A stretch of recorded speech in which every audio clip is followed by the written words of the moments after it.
Yokoya is a lonely loser who lives alone, but his life changes for the better when a beautiful maid assassin asks him to employ her and be her master. It was a normal day for Yokoya, who's slacking around, sleeping till noon, but suddenly someone rang his doorbell, forcing him to get up. When he goes to the door on the camera, he sees a maid who looks like emo Violet Evergarden, asking him to employ her as his maid. After Yokoya lets her in, he offers her a seat on his couch, hands her a drink, and begins speculating to himself about her intentions. Either she's here to sell his kidneys or to push some happy white powder.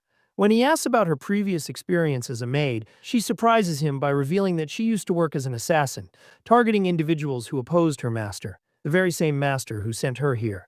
Yokoya initially assumes she's joking, but when it becomes clear she's serious, he starts to feel nervous. He inquires about her boss and any connection he might have to his family, and she starts explaining how her boss once owned a goldfish who had a baby that turned into a dog who looked for Nemo, and that guy was the friend of Yokoya's mom. Frustrated, Yokoya impulsively slaps her hand, but immediately regrets it, worried he may have pissed her off. To smooth things over, he changes the topic and asks about her preferred assassination method. She takes him outside, pulls out her knives, performs a backflip, and flawlessly throws the knives into a tree, showing her specialty, knife throwing.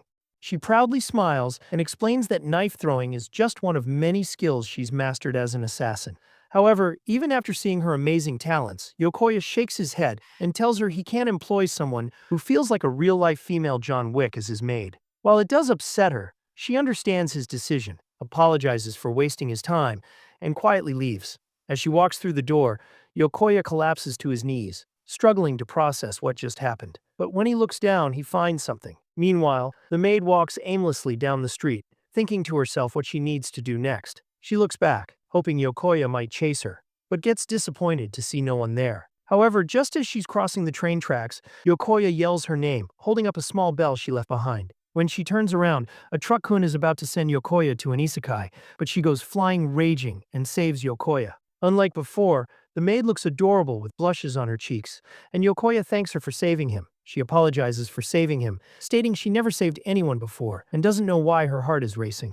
Yokoya hands her the bell, and she thanks him before turning to leave again. But as she walks away, Yokoya changes his mind, saying he could really use her help with cleaning. Back home, Yokoya is shocked by the number of knives she has as she unpacks her stuff, while the maid is blabbing about how her knives could have stopped the rumbling, but Yokoya stops her, saying he just needs her to clean his trash, not deal with 304s with daddy issues. However, the maid keeps talking about cleaning corpses, so Yokoya explains he just wants a housekeeper. She asks if he'll hire her as long as she does his chores, and he agrees. Later, he finds her wet, with a broken mop in hand and a bucket on her head.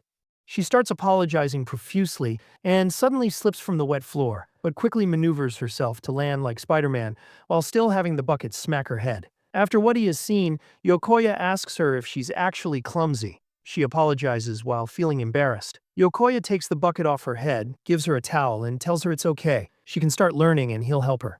He asks her to keep going, and she cutely nods. A few hours later, the place is spotless, and Yokoya praises her for her hard work, making her happy. When he notices it's time for dinner, he asks if she can cook. She looks down like a poor dog, but Yokoya reassures her it's fine. He'll cook while she takes a bath. In the bath, the maid blushes while thinking about Yokoya. Meanwhile, Yokoya is feeling anxious and not knowing how to deal with the fact that a playful emo maid is bathing just nearby. He gets heated thinking about the maid coming out of the bath wearing only a towel, but she appears in her full uniform, leaving him disappointed. They sit down for dinner, and while Yokoya warns her, the maid feels confident and starts chopping the cabbages like they're human bodies. Yokoya brings out ramen and fried pork, and it confuses her on what fried pork is. She explains she's probably had it before, but never paid attention to food, saying eating is just to survive and flavors are not important. But Yokoya assures her that one bite of the fried pork will make her cream and release happy noises, like she's in Food Wars. Yokoya, feeling confident in the discounted fried pork, splits it into 2 portions for himself and the maid. As they sit down, he suddenly realizes he doesn't know her name. The maid explains that she doesn't have a name and that her master is usually the one to name her. At first, Yokoya considers naming her Big Steve 9000, but decides to wait until he finds better inspiration. Then, they begin eating, and when the maid takes her first bite of the fried pork, she can't tell what tasty is like. This triggers a memory of her dark past, but for the first time, she feels a warmth inside. But Yokoya doesn't catch her words, and instead tells her he's prepared a room for her to stay in. This makes her recall a dark past of her bathing in blood, but now she hopes her new master will treat her kindly. Yokoya notices her pork doesn't have sauce, so he gives her some. She takes a bite, and the delicious flavor makes her squeal out happy noises to the almighty tonkatsu sauce. Later that night, Yokoya wakes up from a bad dream, feeling hungry. As he goes to the kitchen for a snack, he hears a voice and gets scared, thinking the maid is up to something. But when he looks inside, he finds her happily eating the tonkatsu sauce. They both freeze in awkward silence before she nervously apologizes, admitting she's become addicted to the sauce. Yokoya assures her it's fine and asks if she's hungry too. He quickly prepares a saucy hot pot, and they sit down to eat, which she is really enjoying.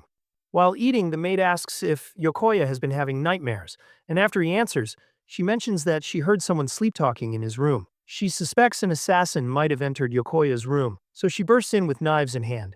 But instead of an enemy, she finds Yokoya asleep with tears in his eyes. Feeling embarrassed, Yokoya tries to explain, and she states that he was calling out for his mom in his sleep, which makes him even more flustered. To lighten the mood, she shares her own dream, where the sauce spoke to her, telling her she could lick it all she wanted and that it would fill her up.